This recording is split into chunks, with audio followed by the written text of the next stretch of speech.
corte rápido. Faca. Tramontina. Que é sinistra.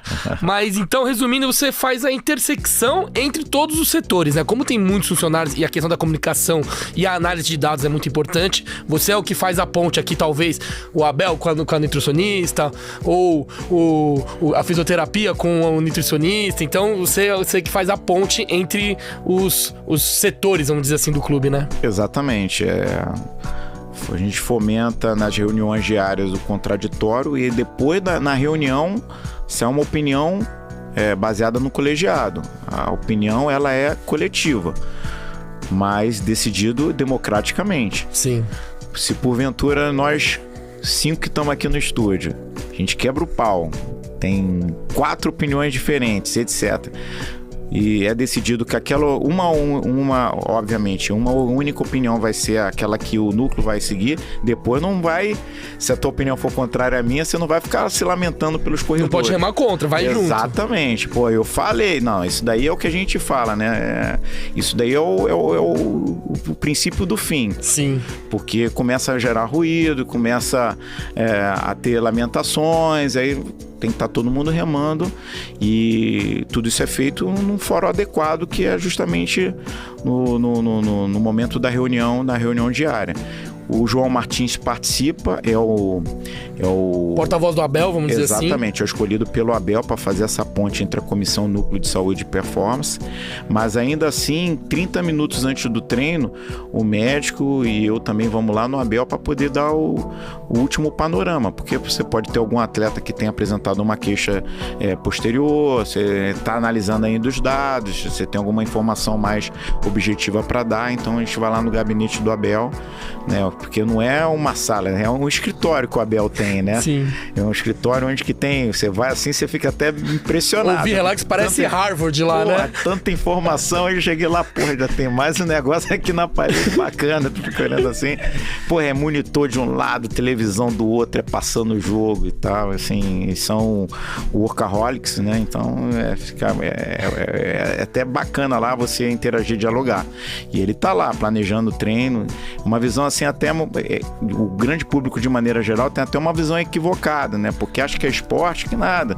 Quando você pega aqueles filmes das universidades americanas lá, o Coach Carter e tal, o treinador tem o escritório dele, a mesinha é exatamente isso. O treinador tem a mesinha dele, lá o pessoal do Núcleo de Saúde e Performance tem as suas mesinhas, a análise de desempenho, também um monte de aparato. Então, são escritórios, são estações de trabalho que hoje, muito baseado no mundo corporativo, e para facilitar esse fluxo de informações, você não tem muita sala, não tem departamento, é uma coisa mais... é algo único, né? Todo mundo está interagindo, mas todo mundo tem sua estação de trabalho e depois vai para o campo, e o nosso principal local de trabalho, escritório, tem que ser as 4 linhas lá, os 105/68, que é o campo de jogo. Maravilhoso. E você falou que o João Martins, que é o porta-voz do Abel, então nessas reuniões diárias, provavelmente ele tá lá quase todo dia, sem ter um contato com ele. Eu não sei se você sabe, mas o apelido dele na torcida é mastigador de vidro. No campo, junto com o Abel, eles põem se transformam, põem toda a energia. Às vezes são até um pouco exagerados, mas no calor do jogo a gente super entende. No dia a dia, o apelido mastigador de vidro encaixa nele ou não? Tem uma coisa assim, bastante legal, que o Abel já havia falado, né, que para trabalhar com ele não tem que ser amigo, mas que os profissionais se tornavam amigos, né? Sim. A gente criou uma amizade, né, entre nós, brasileiros, e os portugueses. Então a gente sai para interagir, sai para beber uma cerveja, né? Então a gente tem que aproveitar o momento favorável, né? Tem que comemorar, né? Então, aí quando a gente tá bebendo a cerveja, é comedor de vidro, mastigador de vidro. Rola a resenha. A gente brinca com ele, né? Mas assim, no dia a dia é uma pessoa muito serena, muito pacata. A percepção assim, que a gente tem é que são pessoas assim, muito diretas, muito... convictas do que falam, mas muito diretas. E essa retidão de conduta acaba trazendo uma visibilidade maior, né? Então eles ficam indignados com algumas situações que eles não compreendem e manifestam isso de maneira bem efetiva, né? E aí traz uma visibilidade para eles, mas são pessoas, no dia a dia, assim, fantásticas de conviver. E eu queria te fazer uma pergunta, já que você tá falando dos portugueses, né? Eu queria saber de você, quando foi o start que você parou e falou, cara, esses caras vão dar certo aqui? Tipo, você viu que... Porque eu fui buscar o Abel no aeroporto, já entrevistei ele, já percebi, na coletiva de apresentação dele também já vi que o cara era um pouco diferente, mas você que tava lá dentro ali, vendo o processo, quando que você viu que você falou, mano, esses caras vão dar certo aqui? Uma coisa que me chamou a atenção logo no início, né, era um nível, assim, de organização que eles tinham entre eles, né, assim, a comunicação. Você via pro campo, um tava do outro lado e o outro tava do lado oposto a 70 metros. Um tava dando a informação, o outro tava dando a mesma informação e eles não tinham se escutado. Obviamente aquilo foi planejado antes, né? Então isso me chamou a atenção, que era a maneira como eles se comunicavam. Me parecia que eles haviam debatido bastante antes. Então era algo assim que nos incentivou, porque a gente também tem essa situação de fomentar o contraditório, o debate. Eles devem quebrar o pau lá, mas para ter uma posição coletiva da ação deles. Isso é uma situação que me chamou a atenção. A outra foi procurar entender como funcionava, né? Conhecer primeiro nossos costumes, né, e os nossos métodos, entender e não fazer mudanças abruptas, mas mudanças paulatinas, porque o Palmeiras é muito organizado, estrutura física, assim, não é porque a gente está trabalhando, quer advogar em causa própria, mas realmente é um clube de vanguarda e referência no Brasil. E obviamente eles iam encontrar um cenário favorável para isso, e eles tiveram assim a simplicidade, a humildade de reconhecer, de primeiro entender, e tem vários, hoje a gente dá risada, né? Quando eles chegaram assim, eu falei assim, ô João, quando você viu lá a planilha e viu 22 funcionários no núcleo, o que você achou? Ele, meu Deus do céu, pra que tanto funcionário, pra que tanta pessoa? Até eles se assustaram com a estrutura do clube, né? Porque não é habitual, assim, principalmente na Europa, que são estruturas mais enxutas, tirando os gigantes, né? Talvez um City, um Arsenal, um Liverpool, um Real Madrid, um Barcelona, que são os gigantes realmente hoje.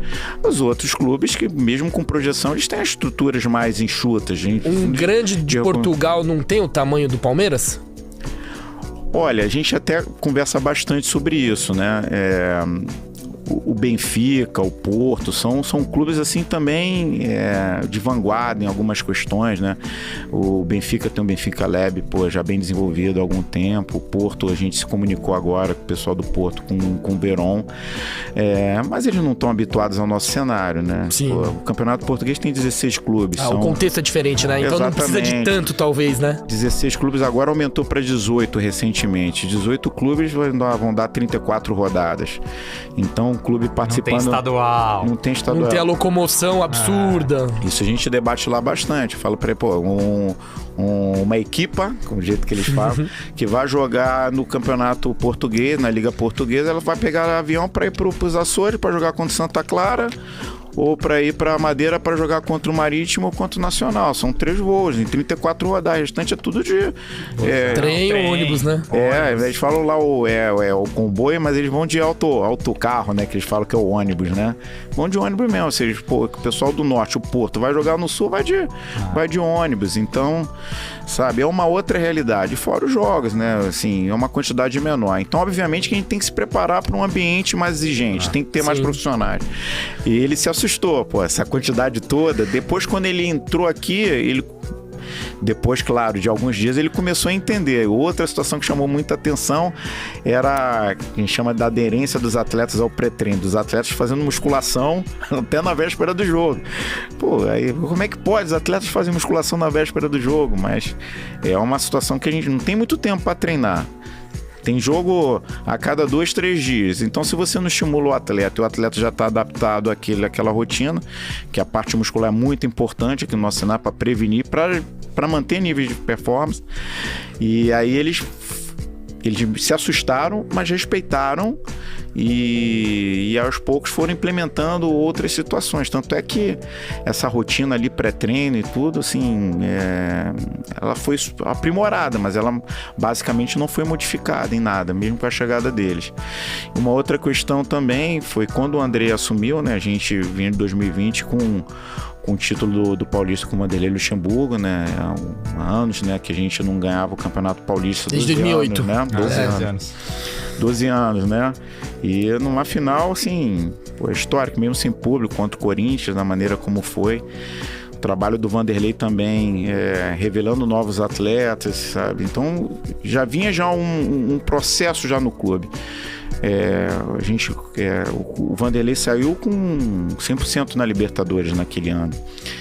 Quando o Vanderlei saiu pelos resultados adversos no Brasileiro, o André Lopes assumiu e teve uma boa participação também. Teve um bom aproveitamento, 4 Inicia vitórias perdendo seguidas. Do Fortaleza, mas depois foram 4 vitórias seguidas, né? Então acho que essa modificação paulatina, esse respeito, sabe, essa humildade, acho que foi um passo assim para que todos se sentissem pertencentes ao processo, né?